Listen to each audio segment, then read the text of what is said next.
23 years ago, Al-Qaeda terrorists hijacked passenger jets and used them as missiles, crashing two into the World Trade Center in New York City and one into the Pentagon. United Airlines Flight 93, thanks to brave passengers on board, crashed into an open field in Somerset County, Pennsylvania.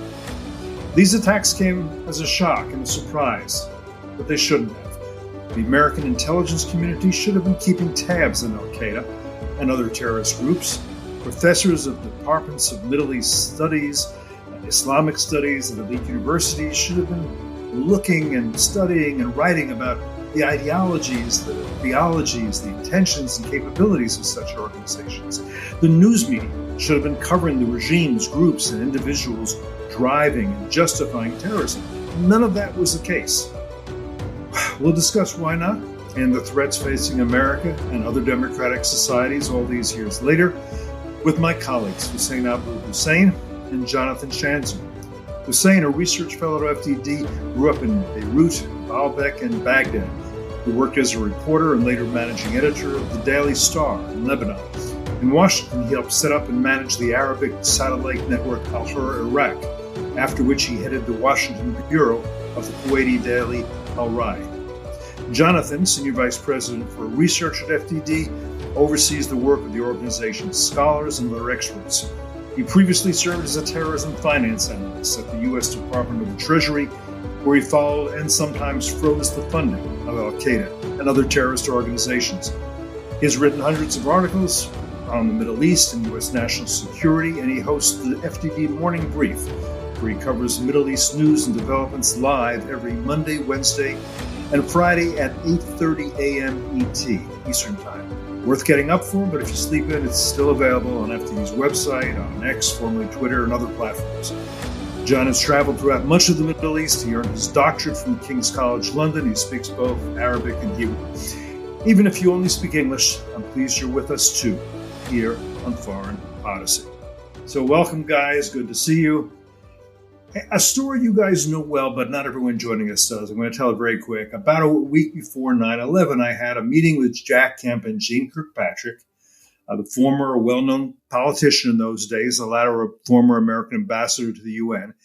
And they talked to me about terrorist attacks on Americans in Beirut in 1983, in New York City in 1993, in Saudi Arabia in 1996, the bombing of two American embassies in Africa in 1998, and the bombing by terrorists in a fast boat from Yemen of the USS Cole in 2000. They were concerned that no one was connecting these dots. They asked me to do a little research on why that was, and then came the attacks of 9/11. It's exactly what they feared and anticipated. As to why no one was connecting the dots, I think I figured it out pretty quickly. People were uncomfortable about the religious component. Hussain, do you think that's a reasonable explanation? Well, yeah, I mean, to an extent, these things are not, people are usually not really okay with talking about Islam, the difference between Islam, the religion, and Islam, the political ideology. And I see people often mixing up. We have the term, we coined the term Islamism, which is political Islam. And this is totally different from Islamic, which is the religion of Islam. And until now, I see people confusing and mixing the two. But these are two different things. And I think under the banner of one, under Islamism, under Islamic, Islamism hides. And if you go after Islamism, they will cry that you're being racist or you're being Islamophobic or you name it. So I think that's how they managed to hide between us. I think that's where we are now. I don't think that's quite where we were then. I think people were so afraid of anything to do with religion or theology or Islam. That's why I think they came up with the term violent extremism, so because everybody could do it. And I think that was part of it. But also, let me press you on this. There are those who you heard say then and who say now that what Al-Qaeda believes and does, what the Islamic State believes and does, Hamas, Hezbollah, that's a perversion of Islam. I think that's probably optimistic. I think that they are not perverting Islam. They have an interpretation or reading of Islam that is jihadist and violent and very much rooted in the practices of, say, the 7th century and the 8th century, the time when Islam was militant and imperialistic and conquering the world by the sword and converting by the sword. I don't think you can say it's a perversion. You can say, it seems to me, now you tell me if I'm right, and Jonathan, I want your thoughts here too. You can say that it's not the only interpretation one can have. You can say, plenty of people do, there's only one proper interpretation of Islam, but then you wouldn't have the Sunni Shia split for almost 1400 years, and you wouldn't have the various sectarian splits within Shiism that you do have. Tell me if you think I'm wrong on that. Hussain, I'll stick with you for a minute on this. No, you're absolutely right. I think there are interpretations. Now, mind you, that the first thing that the radical interpretation, the first thing that they do is that they go after the moderates before they start bullying others and organizing terrorist attacks against others. So the first losers are the moderate Muslims, the ones who have a different interpretation. And we saw this happen in Lebanon, where the Iranian interpretation of Islam, the radical interpretation of Islam, spread. We saw it happen also among Palestinians when Hamas and Islamic Jihad took over. And we see it unfolding in Iraq. Now, to my mind, the last bastion of moderate Shiism is still in southern Iraq with Sistani, but he's too old and I think he's retreating, and now Khamenei is taking over with the brand of Islam. So these guys, they go after Muslims, moderate Muslims first, before they come after the West or after Jews or anybody else. Yeah, by the way, I remember in Mali, it seems to me, and I think, tell me if I'm remembering this wrong, Al-Qaeda came in there, and I lived in Africa for a number of years. The Muslims there tended to be very moderate in their views, but in Mali, they had a famous library. They had, I guess, what were called shrines. These were considered heretical, and they were all destroyed by the Islamists. Oh yes, and I think the Iran regime is also doing its own outreach, and we know for a fact that it has both Algeria and Tunisia in its crosshairs. They're spreading Shiism there. They are flying delegates from Tunisia and Algeria and from Gaza. By the way, before 1979, there was not a single Shia Palestinian who existed, and now I think the number is in the thousands. The Islamic Jihad is totally Shia, and this is what sets it apart from Hamas, which is totally Sunni. So spreading their own brand of radical Shiism or radical Sunnism is the starting point, and the Iranian regime is still doing it now. And like you're saying, in Mali, ISIS and the other guys, the Sunni radical Islam is also, I think they're a race. They're competing over Africa, who can get more people from Africa to their side. And by Palestinian Islamic Jihad, these are Palestinians who have converted to Shiism under the influence of the regime in Tehran? Yes, totally. Yeah. These are, and that's why they're the junior partner of Hamas. That's why they're the smaller group. But what sets them apart is that their founder, Shiqaqi, was the first one who endorsed Khomeini's jihadism, radical Islam, and formed this organization, which is now expanding, by the way. But this is the shtick of Islamic Jihad, that it's the Shia brand of radical Islam as opposed to the Sunni Hamas radical Islam. I'm fairly certain, comment on this, but what were you doing? They probably don't call it a shtick. I'm fairly certain. Yeah, I agree. That's not good Arabic to call it a shtick. I don't think so. Yeah. So talk about where were you and what were you thinking around 9/11? Well, yeah, for me it was interesting. I had decided to go to Hebrew University of Jerusalem in 1998. And initially I had gone to essentially go on to become the next Dennis Ross. I mean, I was thinking that I was going to make sure that peace broke out across the region, and was going to capitalize on the Oslo Accords and all the progress that had been made up until then in fits and starts throughout the 1990s. But once I arrived there, it was funny. I was something of a magnet for terrorist attacks. almost everywhere I went, I was living in Jerusalem, and almost everywhere I went, I mean, it was like every few months there was another attack that was within several blocks of where I was walking or where I was, in a cab or in a bus. And I became fascinated with this idea of Islamist inspired terrorism. And I started reading a lot. And I started to become fascinated with groups that really no one had ever heard of, like Al Qaeda and the Taliban. And I ended up writing my thesis on this phenomenon. And I came back to the U.S. This was a master's thesis at that point. This was correct, not the correct. Yeah, right. Yeah. Not the PhD, although that I continued in that vein as well at King's College London. But what I was struck by was just how little attention was being paid to it, and there were a few people that were out there sounding the alarm in 2000 before the 9/11 attacks, but they were few and far between. They were branded as extremists or firebrands. I was in Philadelphia when 9/11 occurred, and I remember thinking to myself that life was never going to be the same. And of course, it wasn't for me. I mean, it was unfortunately the thing that started to drive my career. But what strikes me now, looking back, I have to say really sort of two things. I mean, one is when we start to take a look at those numbers and percentages and sort of how much of a widespread phenomenon is this, and that's the thing that continues to come up. It's a debate about the minority within the faith, and what I think we need to remember here is there's something like, I don't know, whatever it is, 1.5 billion, 1.8 billion Muslims in the world.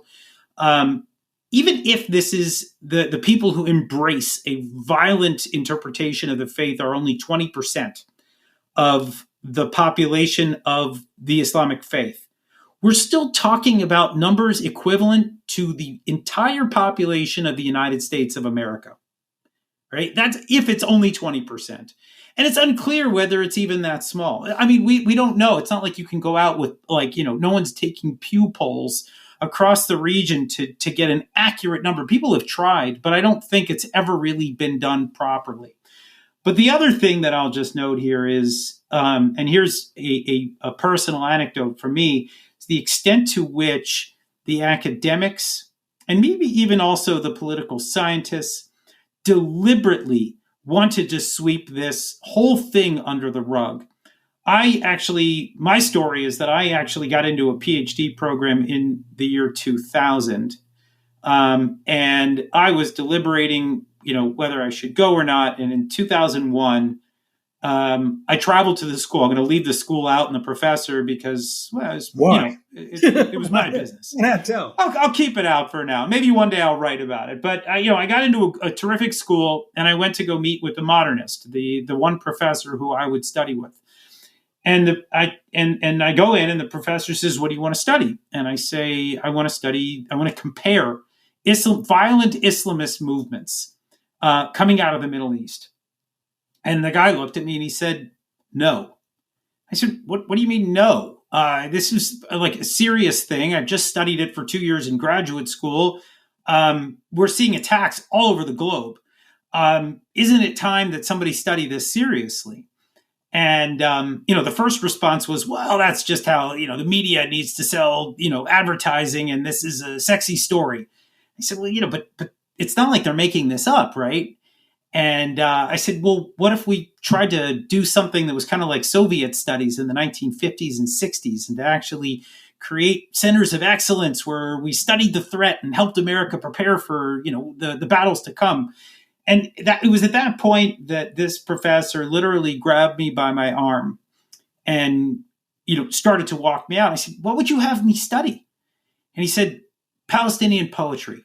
That's how you could contribute to the field. And I said, I can't do that. And he said, well, then you're not going to study here. And he pushed me out of his office. And that, I think, really, it's a representative anecdote, I think, of the way that academics have approached this problem now for so many years. Well, it is. And I want you to just elaborate on this, because this is something you've done some serious research on, which is the way in which Middle East studies departments across the country and in Europe as well were taken over, radicalized, and corrupted. I mean, our friend Martin Kramer wrote Ivory Towers in the Sand more than 20 years ago, before 9/11, where he begins to grapple with this problem. But at this point, one of the problems is that all these these departments of Middle East studies at places like Columbia and Harvard and Chicago and other elite universities, probably with foreign money, I want you to elaborate on this, have been taken over by people with a particular ideological orientation and people who are not necessarily, in often cases are not at all, serious scholars.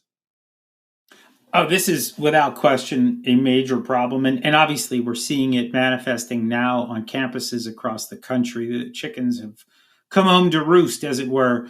Look, it probably started from an ideological perspective with Edward Said's Orientalism, which held that essentially if you are a Westerner and your orientation is Western, then you should not be studying the Middle East. Full stop.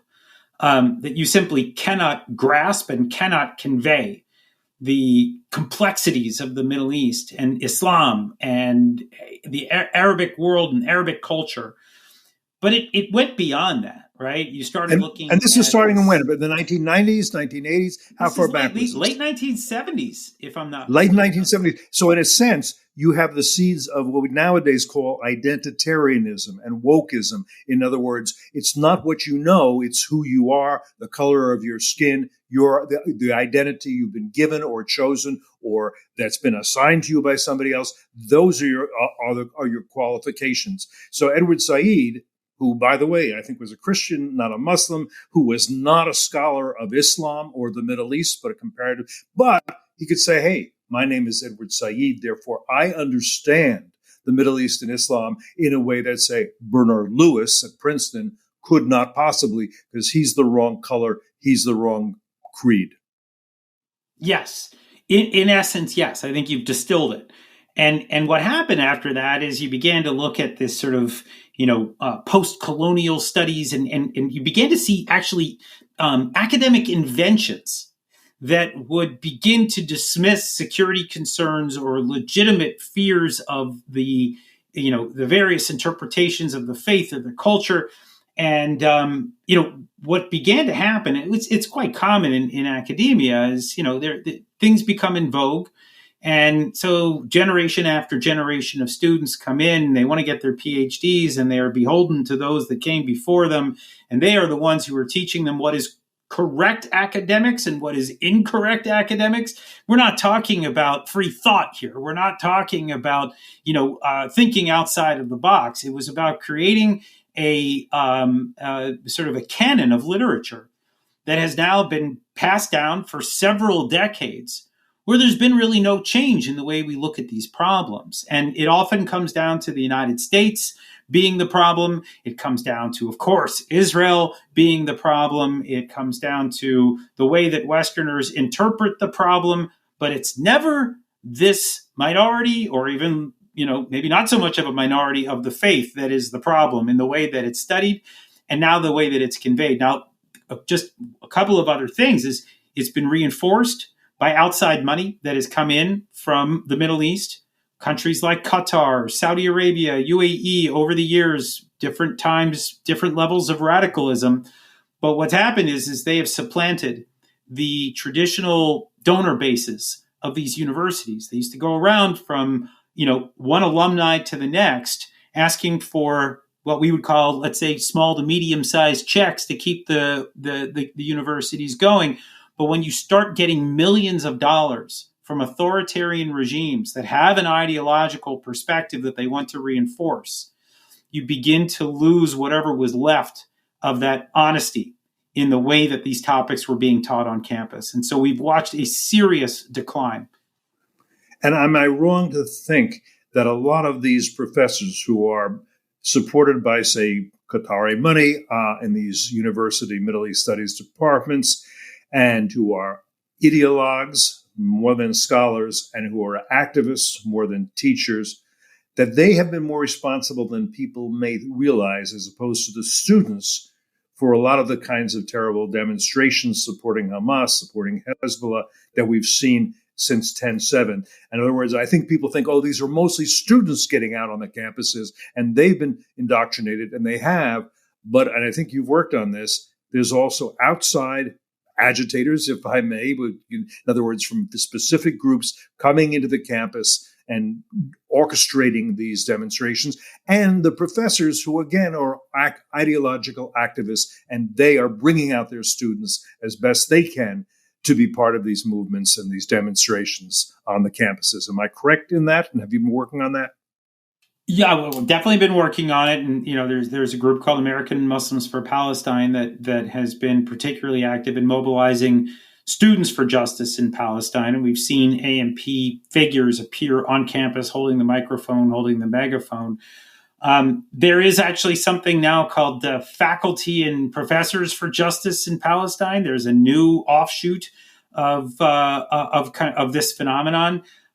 We don't know much about it, but we do know that professors are very much involved in justifying what's been happening on campus, obviously teaching it, encouraging the students to go out and take part in the protests rather than staying in and studying in class, which is, of course, what their parents are paying for or what they're taking out loans in order to do. So they're losing, I don't know what kind of educational benefit they're getting from the classes in the first place, but they're losing whatever they might have and going out instead. But I think that, you mentioned Martin Kramer. I had Martin Kramer on the FDD Morning Brief some time ago, and he had an interesting observation where he basically was saying that the professors are kind of pushing the kids to get out there. And then once the school is ready to start to, let's say, make compromises to try to make the protests go away, well, then the professors swoop in and purport to be brokers, sort of like the way the Qataris are doing this right now with Hamas, right? We know what side they're on in the first place, and maybe they're actually behind the whole thing in the first place, but yet they come in and they say, okay, we want to broker an agreement now. And what they're going to basically do is try to push for the maximalist demands of what was not a student initiative in the first place. In other words, they start it, they end it. And that is apparently what's going on. And this is obviously Martin Kramer's been studying all this for a while, but he's, I believe it was his term first. He called it tenured radicals. This is where we are right now. And these are the people that are teaching our students. They're largely responsible for the phenomena that we see on campus, but they were the ones also who were deliberately wiping away, trying to brush aside the very clear and much needed concerns that we all had leading up to 9/11, and then really for the decade and a half subsequent to that, where we were having debates in this country that were never solved about sort of who's at fault in this war on terror. Why is this happening? Who's to blame? What did we do wrong here in America? Why did we make them hate us? Hussain, where were you on 9/11? I was a reporter at the time with the Daily Star. In Lebanon. It happened 4 p.m. over that part of the world. And I was not sure what it meant. Things look different from that part of the world. And not everyone was shocked. Everyone knew that this would be big. But no one clearly understood, what it will entail. But just allow me, Cliff, to weigh in on Edward Said. And in his memoir, Out of Place, he said that while growing up, their language at home was English. And he also says that he learned Arabic at age 29. He hired the famous linguist Anis Freiha from AUB to teach him the language.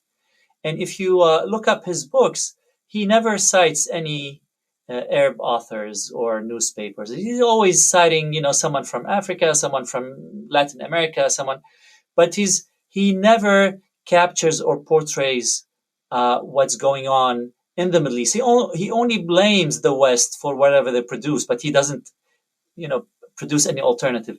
Now, one interesting thing is that in one of his pieces, Said called Fuad Ajami, who grew up in Lebanon and came here at age 18, I think, called him the native informant. And Ajami was much more native than Edward Said. He grew up in a shanty town in poverty in Bush Hamoud, the suburb of Beirut. And in all of his books, Fuad Ajami, he just really captured, what this poet wrote, what that author said. He just captured the essence of the debate on the Arab side. And for doing so, Said called him the native informant.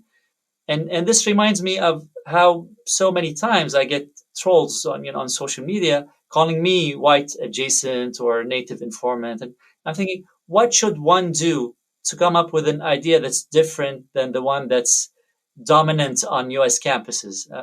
What can I'm giving the argument? This is my lived experience, and still, it looks like Jonathan said, it's an ideological operation, and anyone who tries to stand against it, you'll be hitting technically a wall of students and faculty and foreign funding, and it's just a perfect storm on U.S. campuses, if you will. I just got to say, I'm proud to say I knew Fuad Ajami, and he was a brilliant mind, fascinating to talk to, wonderful writer on Arab affairs, Shia by background, certainly.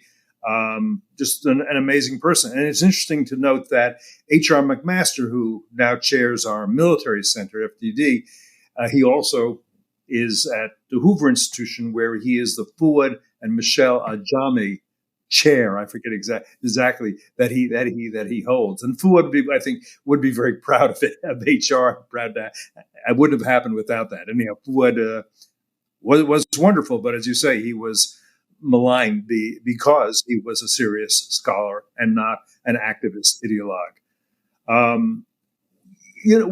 A thought I had after 9/11 was that, okay, at least now all civilized people will oppose terrorism and terrorist groups, and the use of terrorism will stain any cause to which it is attached.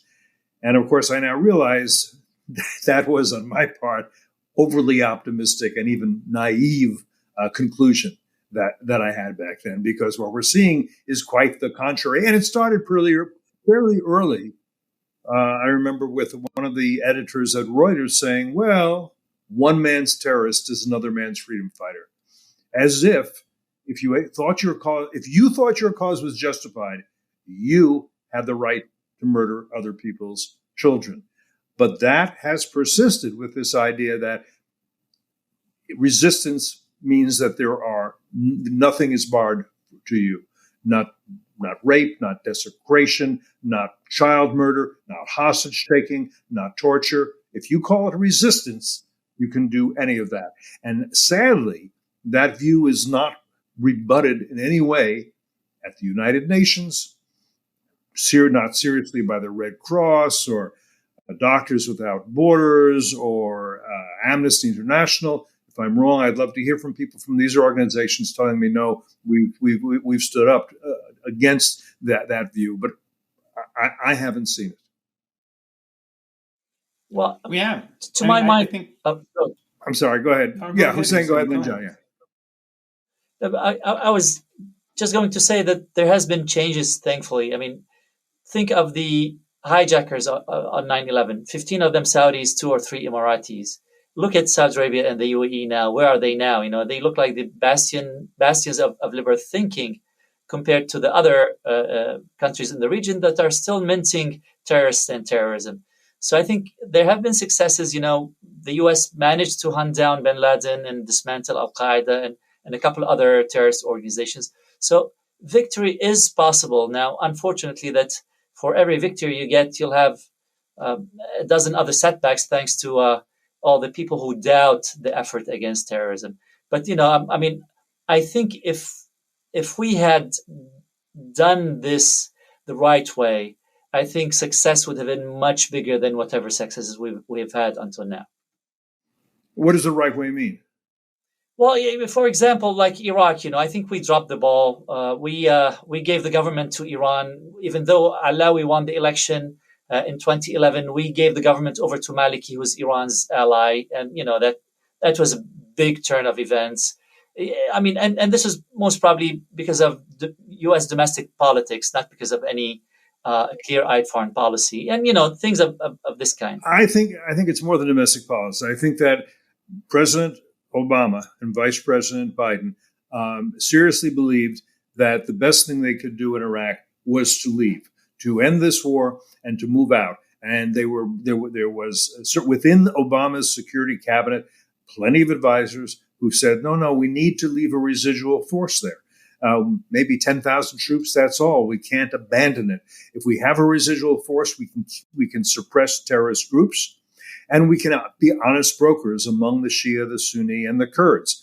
And Obama was against that, and he sent Biden over, and Biden said to Obama, thank you for letting me end this war.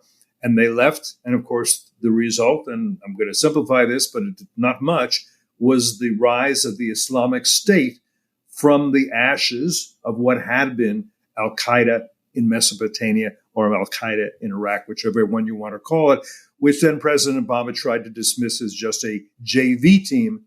And of course, it eventually ended up taking a territory the size of Britain and more than 12 million subjects within that. And Obama had to begin sending troops back to fight them in a coalition. And that fight continued when they were eventually deprived of their territory. But they have morphed in various ways, and there is still an Islamic State. And President Biden, I would argue, repeated this mistake, having not learned from it, by insisting 3 years ago, August, that what we have to do is end the war in Afghanistan by capitulating to the Taliban. We will leave. And of course, 13 people were killed, more than have been killed in over a year, 13 Americans, about 170 Afghans. And by the way, they were killed by whom? A terrorist from an offshoot of the Islamic State, the ISK, Islamic State Khorasan, which is the region of Afghanistan and other parts of that region that has particular resonance within Islam. They call themselves that. And so we made it worse in that way. And also, as you suggest, Hussain, Obama opened the door for Iranian influence to come into Iraq. The vacuum that was left by the withdrawal of American troops was quickly filled both by Islamic State terrorists and by the Islamic Republic of Iran. John, I cut you off. You were going to say a bunch of things on this. Yeah, I mean, look, I think maybe I'll just start with this, that the time that you're speaking about, the Obama era, was probably the solidification of an idea that has remained pervasive in the Biden years. We saw a little bit of it even before Obama, which is this idea that you cannot kill an idea, right? And we hear that a lot right now. Israel can't defeat Hamas because you can't defeat an idea. But when you look back at our fight against Sunni jihadism and the defeat of Al-Qaeda and the defeat of ISIS, we actually did defeat the idea. You defeat the idea by liquidating the leadership and showing the adherents to this ideology that there is no path to victory. And it's not necessarily an easy battle, but it is one that can result in victory. And I think that today the Israelis are pushing up against that, and they're fighting that right now. But the one area where I think we capitulated, maybe two when I come to think of it, one was during the Arab Spring. We wanted to try to fight the rise of political Islam through popular, movements that had sprouted up all across the region. And the Obama policy was to enable the Muslim Brotherhood, because the idea was that we could not defeat the idea. We needed to somehow harness it. And we did it again with the Iranians as they began to draw closer to a nuclear weapon, as they spread their tentacles across the region. Our approach was to not try to defeat them, but rather to try to co-opt them through politics and through payoffs and bribes and sanctions waivers and the like. And, when I look back and I think about the different approaches, look, I'm not going to tell you that Iraq or Afghanistan or the fight against ISIS, they were easy. They were not. But I do think we had at one point in Afghanistan, we had the enemy where we wanted them. In the fight against Al Qaeda, we ultimately, I think, prevailed despite some remnants that are still around. ISIS, the same. This is not a widespread terror organization that is wreaking havoc across the region. We have, to some extent, tamed this beast, except for the places where we chose not to. And so when we think about the kind of lessons learned from this era and from this challenge, I don't know how many we actually learned. I think it's been trial and error. And I think we've just taken toward the end something of the path of least resistance because of how difficult it was to wage that war. This making the question, we can't kill an idea, therefore we should, step back and do nothing, doesn't make a lot of sense. If the idea is jihadism, meaning Islamic dominance over unbelievers, meaning the imposition of Sharia law as whatever jihadist group interprets it, well, you're not going to kill that idea off, but it's been around for 1,400 years, but you might be able to weaken those perpetuating it by conquering, killing, raping, and doing the kinds of things that jihadists do. Churchill thought about this in terms of Nazism. He called it a philosophy, and he wanted to discredit it. And the way to discredit it was by defeating and killing those who were perpetrating it. But if Nazism is at root, the idea of establishing a great authoritarian empire over peoples who you see as inferior and genocide for the Jews, well, that idea wasn't killed off.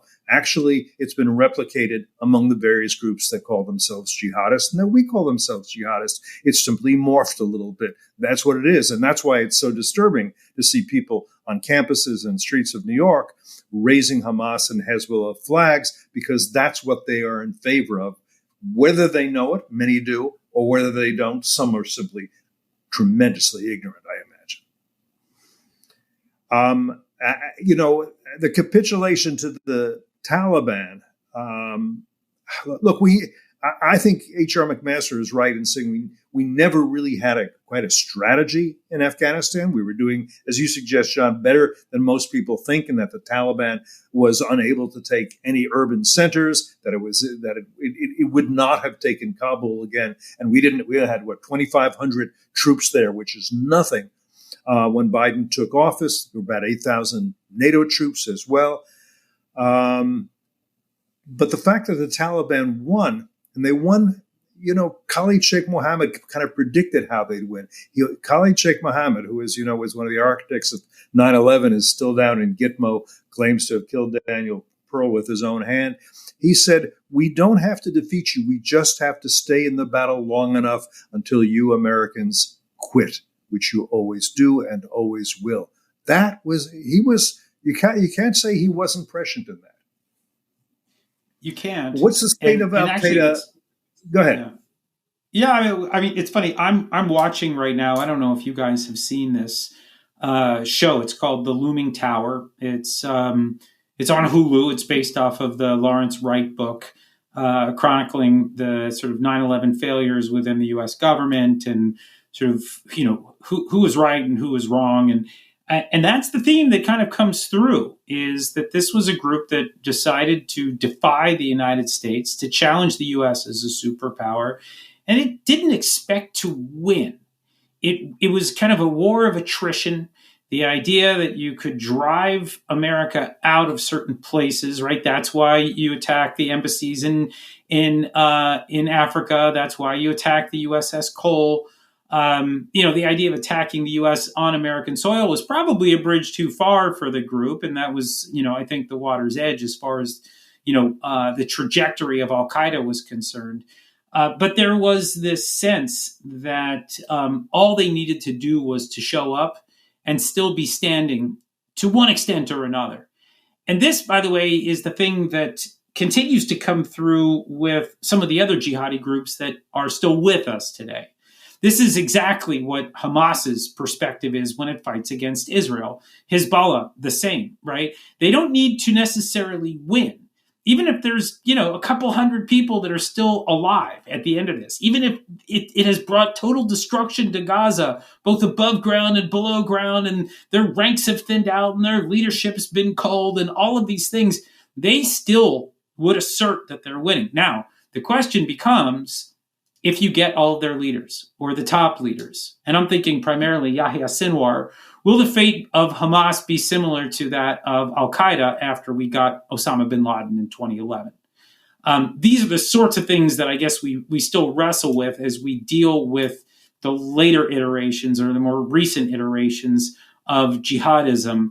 But certainly, I think the big takeaway, as I was thinking about it, watching this show, is, man, the war on terror is not over. I know we tried to declare it over here in Washington, but it's not. I think you're right. It's not. And listen, part of the problem, I think, is calling it a war on terror or a war on terrorism. Why? Because a war on terror means a war on fear. Well, you're not going to get rid of fear. A war on terrorism means you're fighting. What is terrorism? It is a weapon that is used by these jihadi groups. World War I was not a war on U-boats. That was just a weapon that the Germans favored and used to good effect. What you really have now, it seems to me, are numerous jihadi groups that, and I don't think people understand this, Hussain, as well as they should, that are essentially rivals. Al-Qaeda, the Islamic State, and most importantly, because it controls an entire nation of 70 million with a lot of oil, the Islamic Republic of Iran. The Islamic Republic of Iran wants to, and is to some extent succeeding in co-opting Sunni jihadists to some extent, such as Hamas, Hezbollah is Shia. But there is this rivalry among jihadi groups for which is going to dominate, again, with Tehran probably in the lead at this moment. Would you agree? Yes, before I answer, let me just say a word about, the country I know better than Afghanistan, my ancestral land of Iraq. And it's not about the residual force that Obama left to leave behind. He got the U.S. totally disengaged from Iraq. And at the time, it was not only our troops who were fighting. There were the Sahwat forces, which were the Sunni tribes on U.S. payroll and under U.S. diplomatic cover. And when the U.S. left, the Sunnis only said, look, just keep us on the payroll and support us, and, we'll do your job for you. And even that, President Obama refused to maintain. He technically handed the keys over to Maliki, which is Iran. And I think this was the big mistake, because the first thing that Maliki did the second day after we withdrew was that he went after the Sunnis. And the Sunnis rebounded in the form of ISIS later. So this engagement was a bigger problem to me than the actual presence of our troops at that point, who were really restricted to their bases, not doing much. Now, to go back to what we have now, I think with that period of time and with the Obama logic and thinking, the Edward Said idea of cultural relativism has prospered and is now dominant. And cultural relativism, for those who don't know, is that we assume that not all societies are ready for modern ideas such as liberty and democracy and freedom. And this is very spread in Western circles, but also over there. So sometimes you talk to people even in U.S. government, and they're saying we have no right to impose freedom on Iran or to ask Iran to become free and to rely on liberty. And as someone who grew up there, I totally disagree with this. I think this is unfair. And I'm not saying we should invade every country and shove democracy down their throats. I'm just saying we have to help cultivate democracy and spread liberty and help people understand these concepts. Just keep on pushing for this with diplomacy and, with other means, just to get to a point where this becomes, the soil becomes fertile for these kinds of ideas. We're not doing any of this now. It's the opposite. You talk to someone who's waving a Hezbollah flag in downtown Manhattan, New York, and they're saying Hezbollah is the best organization, even here in U.S. government. And you're thinking, guys, come on. I grew up with Hezbollah. Do you really think this is the best organization that we need for Lebanon, forget about the West. Do you think this is the best organization that Lebanon should get or that Iraq should get? So I think there's a lot of misconception, and the idea of democracy and liberty is being marginalized as a white man idea that's not good for everyone, and that's one of the battles that I'm having, over in discussions and over social media and whatnot.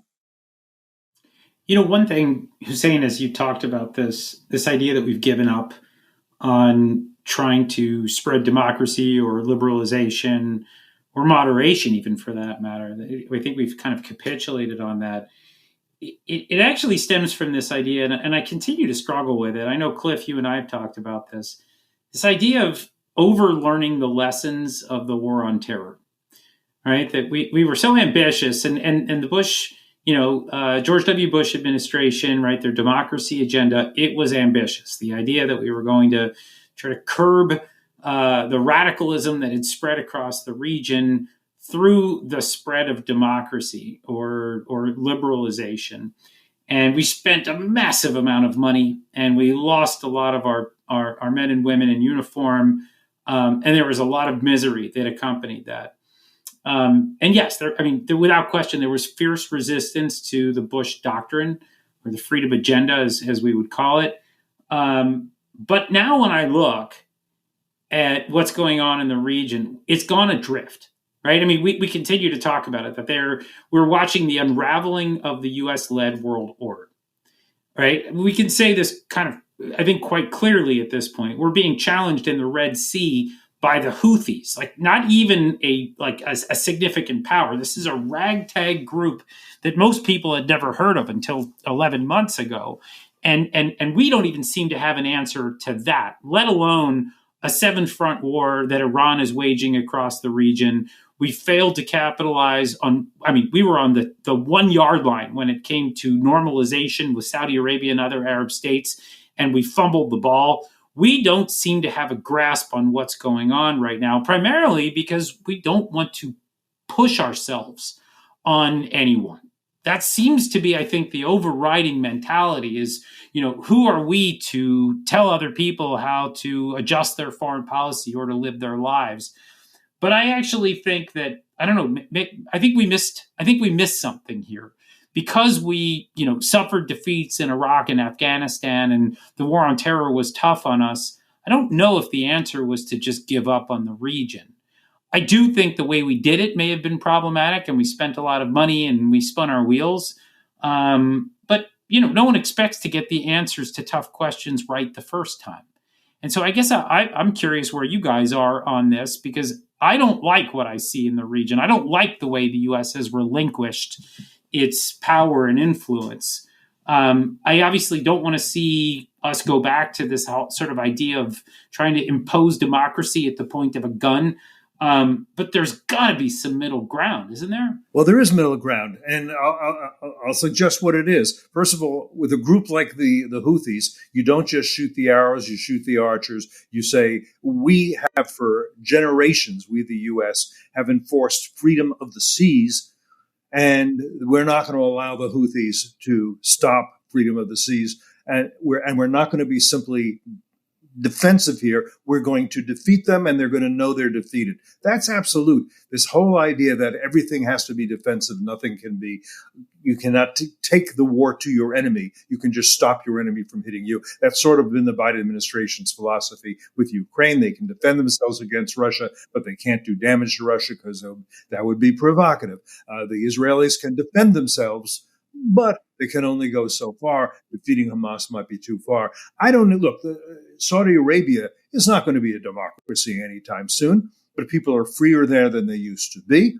And the country is pragmatic. It doesn't want to dominate all its neighbors. It doesn't want to send an army into its neighbors, into the countries of its neighbors. It is not doing what the Islamic Republic of Iran is doing, which is essentially colonizing parts of Syria by substituting Sunni populations, pushing them out and bringing in Shia populations to take over their villages. All the people who talk about decolonization don't want to talk about that. The Islamic Republic is aggressive towards its neighbors. It wants to be hegemonic. It wants to subjugate everyone in the Middle East. accept the Israelis. It wants to exterminate the Israelis. So there's a lot you can do without trying to make people into Jeffersonian Democrats. That said, I think the people of Iran, from everything I've seen, having experienced life under Islamism since 1979, would like a lot more freedom, a lot more choice, a lot more liberty, a lot more, are more likely to be democratic and move in that direction than anybody else.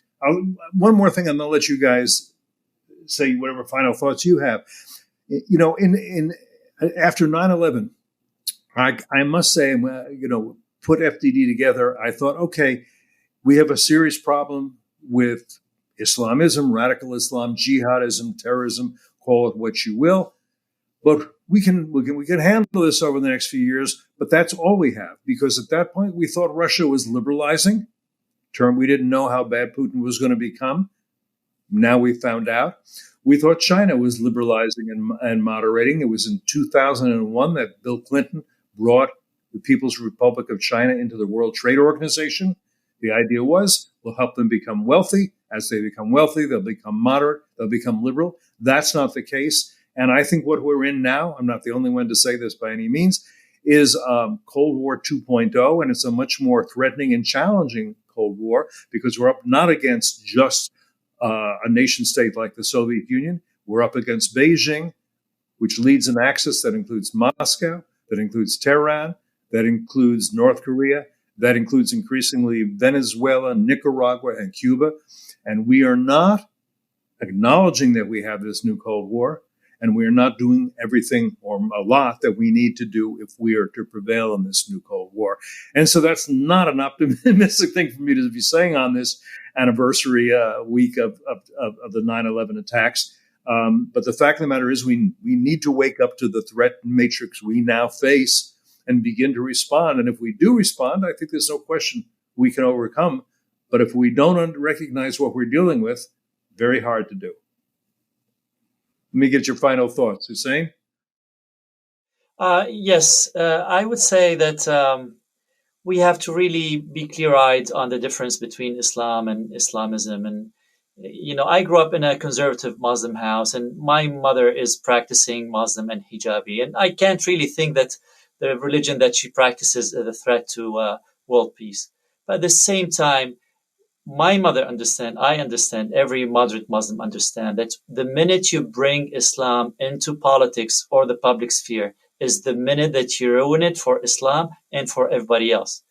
And I think, Islam should become like all other religions, a spiritual journey for those who wish to practice it. Just push it out of public sphere, keep it out of policy and politics. And the concept of the Islamic Republic of Iran is not acceptable. Just like the concept of the Islamic resistance of Hezbollah or Hamas.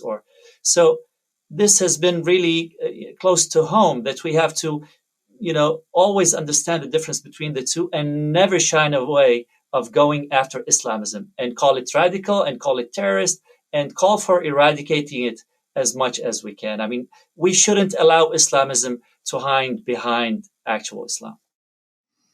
John, final thoughts for today on this anniversary week of 9/11. Yeah, I remember actually in the early 2000s, I just moved to Washington, and a colleague that I was working with said to me, my focus had been almost entirely on Al-Qaeda, what was then known as the affiliate groups, the groups in Algeria, Yemen, and, the far-flung places across the Middle East. And this colleague said, this is not going to last very long, this whole thing here, because we're going to have to get back to the real business of running the world, and that is states versus states. Not this non-state stuff. This is a distraction. It's a tactical problem. It's not an existential one. It's not even a strategic one. This tactical stuff, it's going to have to change. And I think, that has been proven wrong, because we obviously are still dealing with these problems, years on. And you can see that even a tactical jihadi threat like Hamas has now provoked what could be a full-blown regional war. And that kind of gets me to this question of the right way to adjust to setbacks. And I guess this is where my head's been as we enter into this week. How do you adjust when your first approach to solving these problems doesn't work? Because that's, as the saying goes, every plan looks great till you make contact with the enemy, or every plan looks great till you get punched in the mouth if you're Mike Tyson, right? It's that, right? But withdrawal, which has been our approach, it doesn't work. Doesn't work in the bedroom, doesn't work in geopolitics. You can't, that's not how this happens, right? You've got to somehow figure out a way to keep fighting, even as you have other needs that you're going to have to balance. And that's certainly where we are right now, as we juggle great power competition and we deal with cyber threats and we deal with misinformation, which, by the way, that was the thing I forgot to talk about, is the gaslighting of the American people, this incessant messaging that we can't win this, so therefore we need to leave, we need to get out, right? We need to get out of Afghanistan. We have been gaslit. This was the beginning of the gaslighting that we still see today. Today we call it disinformation, right? Or disinformation, misinformation, cognitive warfare. But boy, did we suffer from that maybe in the last decade or so. We were inundated with it, and we're still dealing with it now. How to sort of bounce back from that. But certainly withdrawal is not the answer. Figuring out a way to stay in the fight, maybe with a smaller footprint, figuring out a way to fight smarter, not harder. These are the things that I hope we learn from the mistakes that we've made in the past, especially as we need to juggle some of these future challenges that are coming up pretty fast. Yeah, look, it was FDR, frankly, President Roosevelt understood that he didn't want World War II to end in it with an exit strategy or an armistice or a peace deal. He wanted, and he would accept nothing less than unconditional surrender. Anything less than that, well, let the more moderate Nazis take over Germany. I'm sure that'll work out fine. None of that was acceptable to him. But after that, and since then, it's been mostly exit strategies, peace deals, armistices, none of which solved the problem. They just kicked the problem down the road, or they let the problem metastasize. And that's even true, I would say, of the Korean War. Ended in an armistice, and what do we have today? Well, we have a third-generation Stalinist dictatorship and dynasty that has nuclear weapons and increasingly sophisticated missiles to deliver them, and is part of the axis with Beijing and Moscow and Tehran. We have to understand that wars are meant to end with defeat of your enemies. Anything less than that means you're going to continue. You're going to end up in an endless war, and withdrawal is not going to be, as you say, an adequate answer. So we got our work cut out for us, I would say, FDT and the next administration. I can't say I'm terribly optimistic, needs to understand this and begin to change direction and fight the enemies of America and other free nations with more resolution, determination, and force. The U.S. is the leader of what I continue to call the free world, because nobody else can do it. We're indispensable only because there are no substitutes. Thank you again, Jonathan. Thank you again, Hussain. We'll talk again real soon. And again, we've got our work cut out for us over the year ahead. Thanks to all of you who've been with us for this conversation here today on Foreign Policy.